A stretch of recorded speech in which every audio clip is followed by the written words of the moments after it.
Stadion Gelora B.J. Habibie Parepare akan diverifikasi agar bisa kembali menggelar pertandingan kandang PSM Makassar.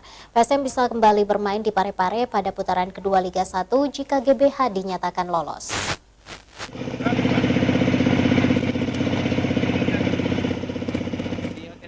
Seluruh markas tim di Liga 1 segera diverifikasi setelah mendapat kepastian bahwa kompetisi akan kembali menerapkan sistem home away.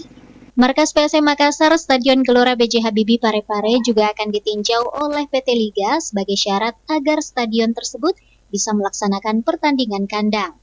Pasukan Ramang bisa kembali bermain di Parepare jika nantinya GBH dinyatakan lolos verifikasi. Hal tersebut tentu menjadi kabar gembira untuk para supporter PSM karena bisa menyaksikan langsung tim kebanggaan mereka bertanding. Sebelumnya pihak kepolisian telah memberikan sinyal bahwa putaran kedua Liga 1 sudah bisa dihadiri penonton. Meski demikian, seluruh pihak terkait masih mempersiapkan agar hal itu bisa terlaksana dengan baik. Wahyu Saputra, Celebes TV.